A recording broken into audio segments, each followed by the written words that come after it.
신랑이 누군지 처음부터 알고 있었습니다. 근데 믿지 않은 거예요. 많은 사람들이 이렇게 얘기합니다. 그때가 오면 믿겠노라고 얘기를 해요. 지금은 아니지만 그때 오면 내가 열심히 할게. 그때 오면 믿을게. 그때 오면 정말 헌신할게 라고 얘기해요. 그런 기회가 없다는 얘기입니다. 왜 없다고요? 오늘 모이기 이전에요, 기름은 이미 다 준비가 끝났습니다. 기름은 이미 다 가지고 와야 되는 거예요. 음성이 있기 전에 가지고 와야 되는 거예요. 환난의 날이 오기 전에, 어두운 날이 오기 전에 기름은 이미 가지고 와야지만 되는 겁니다. 이거는 타이밍의 문제가 아니에요. 많은 사람들이 이 부분을 읽으면서 타이밍 안타깝다, 놓쳤다 이렇게 생각할 수 있어요. 그리고 등불이 만약에 신랑이 오는 길을 밝히기 위한 그러한 역할을 하는 거라고 생각을 한다면 여러분 잘 생각해 보십시오. 그냥 등불 옆에 있는 사람이 서 있기만 하면 돼요. 등을 얘가 들고 있으니까 내가 옆에 서 있기만 하면 됩니다. 그럼 나도 혼인잔치에 초대해서 들어갈 수 있어요. 근데 내가 등불이 없다고, 뭐 빛이 없는 것도 아닌데 나는 왜 못 들어갑니까? 등불이 없다고 해서 그 사람은 왜 못 들어가냐는 얘기예요. 그냥 밝은 곳에 길을 밝히고 신랑이 불빛만 찾아오면 되는데, 근데 등불의 역할은 그게 아니라는 얘기입니다. 등불의 역할은 뭔지 아세요? 이제 정답을 말씀드리겠습니다. 등불의 역할은요, 이 등이 무엇인지를 알아야 되는데, 등은 나의 믿음입니다. 나의 믿음. 이건 변하지 않는 각자가 가지고 있는 믿음이에요. 등은요, 등의 역할은요. 근데 그 등이 불을 태우고 불을 밝히고 빛을 밝히기 위해서 무엇이 필요하냐면은 내가 가지고 있는 믿음이 진짜라고 증명할 수 있는 믿음의 행위입니다. 다른 말로 하자면 신실함이에요. 기름은 신실함을 얘기하는 거예요. 나의 믿음의 행위를 얘기하는 겁니다. 그러니까 이 날이 있기까지 나의 믿음의 행위를 내가 보일 수 있고 신실함으로 살아온 사람만이 그 혼인잔치에 들어갈 수가 있는 겁니다. 이게 그렇기 때문에 유대인들이 읽었을 때는요, 이 부분을 읽으면서 오해할 수 있는 건 단 한 가지밖에 없다라고 하더라고요. 제가 읽어보니까요, 공부를 하니까요. 무엇이라고 생각하는 게 한 가지밖에 없느냐? 여러분 이해하실지 모르겠지만은, 유대인들이 지금까지는 100% 다 이해해요. 혼인잔치를 다 이해하기 때문에. 근데 단 한 가지, 무엇에 오해하느냐?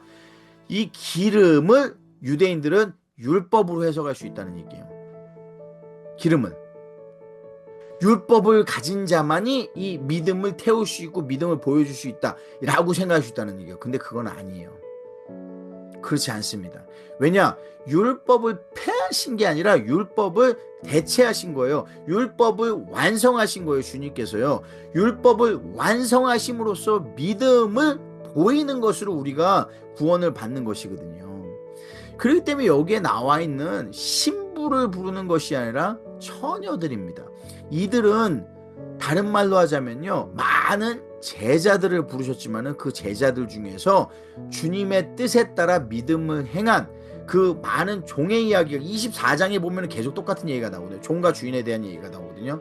종과 주인에 대한 또 다른 비유라고 여러분들이 이해를 하셔야 되는 거예요. 이 부분은요. 그래서 24장과 떨어져 있는 비유가 아닙니다. 이 비유는요, 같이 연결이 되어 있는 비유예요. 그리고 나서 이제 결론의 말씀을 얘기하죠. 주여 주여라고 부릅니다. 그렇죠? 그런데 대답하는데 주님이 진실로 너희에게 이르노니 내가 너희를 알지 못하노라 라고 하는데, 사실 그 앞에 생략된 단어가 있어요. 내가 너희를 알지 못하노라 라고 하는데 거기에 더욱더 충격적으로 생략된 단어가 뭐냐면, 앞에 부분에 너희는 나를 알지만 이라는 얘기예요. 너희는 나를 알지만 나는 너희를 알지 못하노라. 자, 이게 놀라운 것은요, 주님이 오시는 날, 주님이 신랑이 오신다라고 얘기를 했을 때요, 모든 사람들이 주여 주여라고 부를 겁니다. 그리고 그 주님을 알 거예요. 교회에 있는 많은 사람들이 다 주여 주여라고 부를 거예요. 그리고 그 주님을 알아요. 설교를 들어왔고 내가 말씀을 읽어왔고 기도라는 걸 해왔고 신앙생활을 해왔기 때문에 안다는 얘기예요. 그런데 우리가 9장에서도 봤던 내용이죠. 주여 나더러 주여 주여 하는 자만이 들어갈 것이 아니라 내 아버지의 뜻대로 무엇 하는 자, 믿는 자 아니요, 행하는 자라야 들어가리라. 믿음이 행위가 없으면, 믿음이 행위가 그 믿음을 진짜라는 것을 보여주기 위한 믿음의 행위가 없으면 그건 진짜 믿음이 아니에요. 믿음을 가지고 있는 걸로 구원을 받을 거라고 생각하는데 아닙니다. 믿음이 진정한 믿음이라면 반드시 믿음의 행위가 나오게 되어 있습니다. 내 아버지의 뜻대로. 그래서 이 말씀이 충격적인 겁니다. 사실은요. 왜냐? 너무나 많은 교회에 있는 사람들이 이 기름을 사고 있거든요. 내 노력으로 사고 있거든요. 돈을 주고 사고 있어요. 헌금을 하고 사고 있어요. 내가 선교로 장기 선교로 갔다 오고 사고 있어요. 내가 봉사하면서 사고 있어요. 내가 거기서 헌신하면서 사고 있어요. 교회에서 많은 일을 하면서 사고 있어요. 돈으로 다 사고 있는 겁니다. 나의 노력으로 사고 있는 겁니다. 근데 내 아버지의 뜻대로 행하는 자라요.